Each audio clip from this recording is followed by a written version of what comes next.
Fans of early Fallout games and well-done RPGs finally have a game in 2019 to be excited about. This title might just be the best game of the year, but in order to find out, you will need to watch our review of The Outer Worlds. As always, we recommend that you use a headset or headphones when watching for the best audio quality. This is Obi. This is Sobi, and today we're going to be doing a review of The Outer Worlds.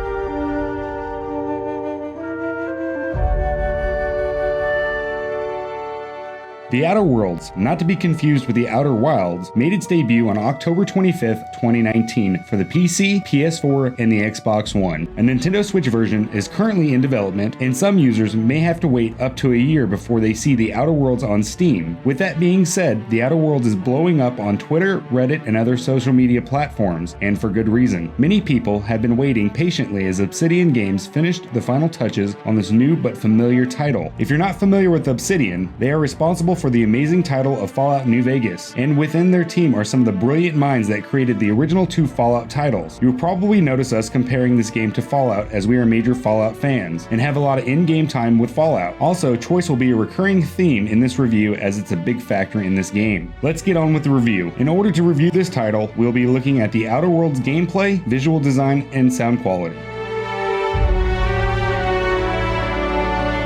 If you've played Fallout or any open world shooter, then this title should feel natural to you. You have the choice of either wielding a gun or a melee weapon. Gunplay feels great with good recoil and decent variety of guns to choose from. Melee combat also feels grounded, and as you swing your weapon, you really get a sense of impact. Similar to the VATS system of the Fallout universe, the tactical time dilation can help in your favor in combat situations. It slows down time and can also show vulnerable spots on enemies that you can then exploit. It's great in a pinch. However, in the beginning, TTD does not last long, but this is remedied by playing the game and leveling up. Most games with decision making offer you one of two choices. The Outer Worlds goes above that and gives you double the choices as its predecessors. In many games like Fallout, choices are present, but when it comes down to the main story narrative, you have to play the game like it's on rails, and the outcome of the choices are rarely affected. Every player has the exact same experience. While the outcome in the story portions may be the same, it's branching paths that bring you to this conclusion that makes the Outer Worlds stand out. You have many different ways to get to the end of the story quest line, and the game's better off for doing this. Many games offer you replayability, but it often comes down to just character build. The storytelling really stands out in this title. When starting the game, you are presented with an old school cutscene that games like Fallout and The Elder Scrolls have gotten away from. It's fast-paced and gives you a slight glimpse into what we are to expect from the world and narrative of the preceding game. After watching this scene, character creation immediately follows. You can choose from basic presets the game offers you, or you can go more in depth and change things like the size of your mouth or the width of your jawline. There are also a few hair and beard styles that the game offers. The best thing about this character creation is that it's deep enough to allow you to personalize your own character, but not so in depth that you spend hours trying to create the perfect representation of yourself. After that, you get to choose from starting skills and some beginning perks. If crazy in-depth character builds are your thing, then this title is perfect for you. As far as builds go, again, options are very vast. You can create a charismatic adventurer that you can talk your way out of almost any situation, or a stealthy two-handed hammer-wielding thief that creeps in the shadows and when caught, just bash your way out. Again, this choice is yours. There are an insane amount of outcomes when investing points into skills and perks. We could go into detail on this, but trust us when we say that we don't want you to have to sit through a 2-hour review as we break down every perk and skill. By adding onto your skills, you can also pick up flaws that will pop up when fighting certain enemies or doing certain actions. These flaws will give you a negative effect in exchange for perk points. You can get up to 3 flaws on a normal difficulty, and they are permanent, so choose wisely.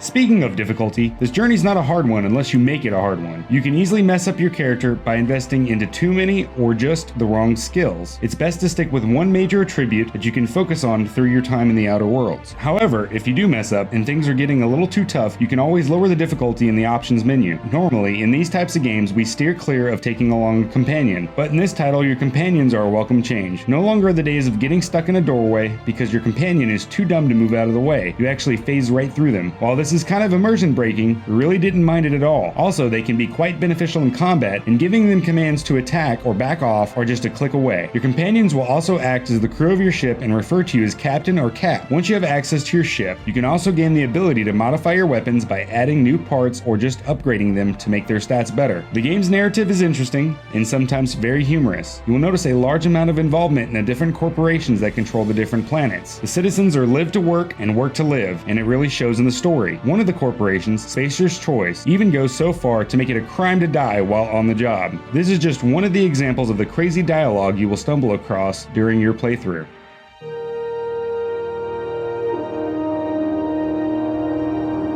While this is not the best looking game on the market, we can say that this title is visually stunning. Its alien worlds with strange fauna and retro colorful lighting are something to behold. When you're out of major settlements, you are met with an open world with different creatures, depending on what planet you're on, and they come in all shapes and sizes. When in the cities, some are kind of like a modern western, while others are sprawling with signs and neon lights. Each of the planets and space stations you explore feel unique as well. One of the biggest improvements compared to Fallout is the character movement and overall design. Gone are the days of stiff-like NPCs that inhabit the Fallout universe. Each NPC feels more alive and act like they belong here. The characters are way more animated, especially in Obsidian's old-school cutscenes. The game is definitely inspired by modern and classic sci-fi, and this shows visually. The best way we can describe it, think Fallout bathed in bright and beautiful color. Another good reference would be BioShock. You will notice some areas are reminiscent of Morrowind.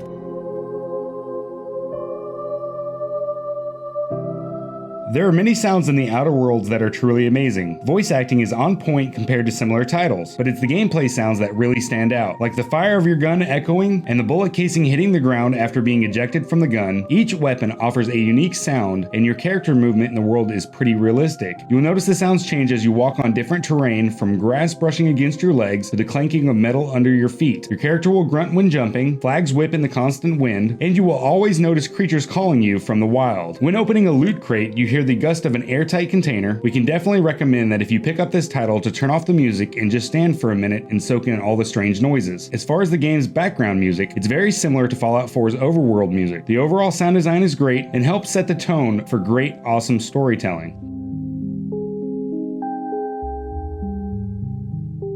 While some bugs and glitches have been reported, we are happy to say that we did not notice any except the occasional clipping from a creature through an object. We did not run into any crashes, missing sounds, or textures not loading properly. Obsidian really did a fantastic job working out the bugs before release, and we are sure that any that have arisen will be taken care of soon.